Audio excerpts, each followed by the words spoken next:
अस्सलाम वालेकुम नाज़रीन, मेरा टीवी न्यूज़ में आओ आहियां सायरा सुमरो ऐं हिन बुलेटिन में मूंसां गॾु साथ ईंदो मुबशर सोलंकी। सभ खां पहिरीं हिकु नज़र हेडलाइन ते। परॾेही वज़ीर इसाक़ डार जो ईरानी हम मुनसिब सां टेलीफोनिक राब्तो। ॿिन्ही अॻुवाणनि पारां ईरान ऐं खिते जी सूरतहाल ते ख़्यालनि जी ॾे वठि। इसाक़ डार पारां खिते में अमन ऐं इस्तिकाम लाइ नेक ख़्वाहिशुनि जो इज़हार। गॾियल दिलचस्पी जे मामलनि ते ॿतरफ़ी मुशावरत जारी रखण ते इत्तिफ़ाक़। अमरीकी सदर डोनाल्ड ट्रम्प चयो आहे त कंहिं बि क़ाइल नाहे कयो त ईरान ते हमलो न कयो वञे। मूं पाण खे पाण क़ाइल कयो त ईरान ते हमलो न करणु घुर्जे। ईरान 800 माण्हुनि खे फाही ॾियण जो मंसूबो मुलतवी कयो। फायूं मुलतवी करण जी ईरानी क़दम जी आजियां कयां थो। व्हाइट हाउस में तक़रीब खे ख़िताब कंदे ट्रम्प वधीक चयो आहे त असां ईरान जी एटमी सलाहियत ख़तम करे छॾी आहे। मूं पाक भारत जंग समेत 8 जंगियूं रोकरायूं आहिनि। करोड़े जानियूं बचायूं। पाकिस्तानी वज़ीर आज़म मुंहिंजे लाइ जेको कुझु चयो उहो मुंहिंजे लाइ एज़ाज़ आहे। क़ौमी असेंबली जे स्पीकर अयाज सादिक चयो आहे त पार्लियामेंट में फ़ौज ऐं अदलिया ख़िलाफ़ ॻाल्हाइण जी इजाज़त नाहे। मुंहिंजी ज़िम्मेवारी आहे त कंहिं बि पाकिस्तान जे ख़िलाफ़ ॻाल्हाइण न ॾियां। अपोज़िशन लीडर सही ॻाल्हाईंदो त उनखे फ्लोर मिलंदो।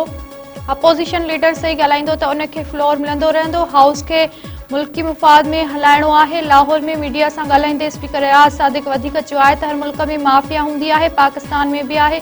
मुल्की मईशत आहिस्ते आहिस्ते मुस्तक़िम थी रही आहे। नाणे जा ज़ख़ीरा वधनि पिया। अॼु दुनिया जे हर मुल्क सां पाकिस्तान जी दोस्ती आहे। सिंध जे वॾे वज़ीर सैयद मुराद अली शाह चयो आहे त दहशतगर्द ॿीहर मुल्क खे कंहिं बि तरह नुक़सान पहुचाइण जूं कोशिशूं करे रहिया आहिनि। मुल्क में दहशतगर्दी जा ख़तरा अञा बि मौजूदु आहिनि ऐं दहशतगर्दी खे शिकस्त ॾियण लाइ सभिनी इदारनि खे गॾिजी कमु करणो पवंदो। वॾे वज़ीर सैयद मुराद अली शाह पंहिंजे अबाणे ॻोठ वाहड़ में मीडिया सां ॻाल्हाईंदे चयो आहे त नेशनल फाइनेंस कमीशन ठही चुकी आहे ऐं उन ते ॻाल्हियुनि जो अमल जारी आहे। मुख़्तलिफ़ सूबनि जूं पंहिंजूं तजवीज़ूं आहिनि। पीपल्स पार्टी जो मौक़िफ़ आहे त सूबनि जो हिसो घटाइण बदिरां सभिनी सूबनि खे संदन जाइज़ हक़ ॾिना वञनि। FBI खे पंहिंजे वसूलनि ऐं बरामदात में इज़ाफ़ो करणु घुर्जे। जेको फ़ैसिलो सॼे मुल्क जे फ़ाइदे में हूंदो, पीपल्स पार्टी उन जी हिमायत कंदी। सीनियर सूबाई वज़ीर शहजिल इनाम अहमद चयो आहे त जहिड़ी तरह सिंध कारकर्दगी ॾेखारी आहे, ॿिया सूबा बि अहिड़ी कारकर्दगी ॾेखारीनि। बदकिस्मती सां सियासत जो मयार हिक ॿिए ते तनक़ीद ताईं रहिजी वियो आहे। सिंध जे सरकारी अस्पतालनि में गुज़िरियल साल 29 लख माण्हुनि जो मुफ़्त इलाज थियो। NICVD सिंध खां पोइ ॿियनि सूबनि जे 56 सैकड़ो दिलि जे मरीज़नि जो बि इलाज करे थी। इस्लामाबाद प्रेस क्लब जे दौरे दौरान मीडिया सां ॻाल्हाईंदे शहजिल इनाम अहमद चयो आहे त सिंध हुकूमत इंफ्रास्ट्रक्चर ते $1 अरब ख़र्च करे चुकी आहे। थर जे कोयले मां पैदा थींदड़ बिजली पूरे मुल्क खे फराहम कई पई वञे। थर में कोयले जा सभ खां वधीक ज़ख़ीरा मौजूदु आहिनि। माहिरनि मुताबिक़ कोयले मां मुल्क जी सस्ती तरीन बिजली ठाहे सघिजे थी। कराची में ॿारनि सां ज़्यादती जो जवाबदार साथी समेत गिरफ़्तार। SP ओभर दावा कई आहे त जवाबदार 100 खां वधीक ॿारनि सां ज़्यादती कई आहे। मुतासिर नींग जी निशानदी ते मुख्य जवाबदार खे गिरफ़्तार कयो वियो। पुलिस वटि 5 सालनि दौरान 7 ॿारनि सां ज़्यादती जूं शिकायतूं रिपोर्ट थियूं। मुख़्तलिफ़ ज़िलनि जे केसनि में DNA हिक ई शख़्स सां मिली। SSP ओभर जो वधीक चवणु आहे त वाक़िअनि में 12 खां 13 सालनि जे ॿारनि खे ज़्यादती जो निशानो बणायो वियो। हिक केस में हिक ॿार सां 2 खां वधीक जवाबदारनि ज़्यादती कई। जवाबदार इमरान मंज़ूर कॉलोनी जो रहवासी ऐं पंचर जो कमु कंदो आहे। जवाबदार ॿारनि खे मोटर साइकिल जे लालच ॾेई ज़्यादती जो निशानो बणाईंदो हो। जवाबदारनि पुलिस आॾो दर्जनी ॿारनि सां ज़्यादती जो एतराफ़ कयो आहे। वॾे वज़ीर पारां ज़्यादती वाक़िअनि में मुलविस जवाबदार जी गिरफ़्तारी ते पुलिस खे शाहबाज़ जांच करे रोज़ाने जी बुनियाद ते केस जी अॻुवाराई रिपोर्ट ॾियण जो हुकुम। वॾे वज़ीर चयो आहे त ॿारनि जे तहफ़ुज़ लाइ सिंध हुकूमत केतिरा ई क़दम खयां आहिनि। हिन वक़्त ताईं रुगो 7 ॿार साम्हूं आया आहिनि। पुलिस ॿियनि मुतासिर ॿारनि जी ॻोल्हा करे। मुराद अली शाह वधीक चयो आहे त पुलिस जवाबदार खे सज़ा ॾियण लाइ भरपूर क़दम खणे। शहर में कंहिं बि दरिंदे खे का बि जॻह नाहे। राणीपुर में उजण कलेरी खूनी तकरार जो निबेरो थी वियो। ॿिन्ही धुरनि मथां $1 करोड़ 5 लख रुपया ॾंड। मीर आबिद खान जो तोई सरदार ज़ुल्फ़िकार को मारियो ऐं पीर ख़्वाजा अब्दुल हक फारूकी जी सरपरस्ती हेठि निबेरो थियो। कलेरी धुर मथां 2 खून साबित थियण ते 60 लख रुपया ऐं उजण धुर ते 1 खून साबित थियण ते 45 लख रुपया ॾंड। फ़ैसिले खां पोइ ॿई धुरियूं पाण में खीर खट थी वियूं। इलाइक़े में बि ख़ुशीअ जी लहर पखियल।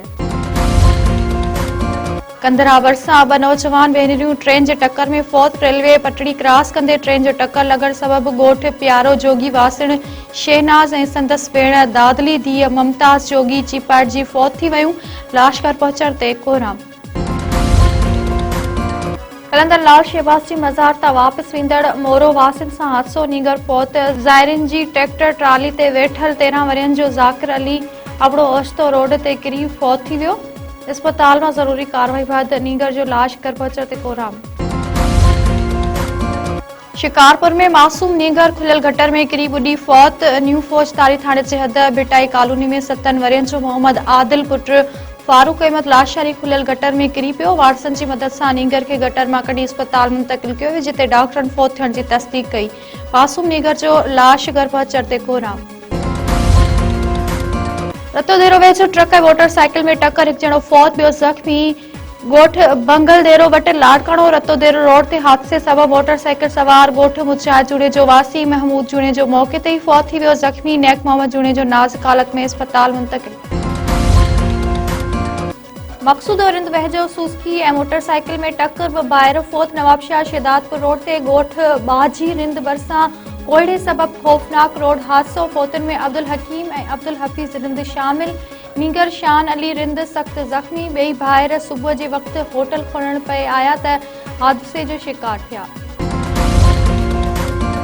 सिंध जे हारी अॻवान शेख फाज़ल राहू जी 39 वर्सी राहूकी में जलसो। पीपी सिंध जो सदर निसार खोड़ो, सूबाई वज़ीर इस्माइल राहू, MNA रसूल बख्श चांडियो ऐं ॿियनि अॻवाननि जी शहीद फाज़ल राहू जी मज़ार ते हाज़िरी। सूबाई वज़ीर इस्माइल राहू चयो आहे त केनाल हमेशह लाइ बंदि कया विया आहिनि। मुखालिफ़ धुर PP ते सिंध खे तक़सीम करण जा अॼा इल्ज़ाम हणी रही आहे। PP सिंध जे सदर निसार अहमद खोड़ो चयो आहे त बिलावल भुट्टो ज़रदारी 21 लख मिस्किननि खे घर ठाहे ॾिना। आबादगारनि खे 56 अरब कणक जी पैदावार वधाइण लाइ यूरिया ऐं DAP जे मुद में वॾो पैकेज ॾिनो आहे, जंहिंसां आबादगार ख़ुशहाल थींदा।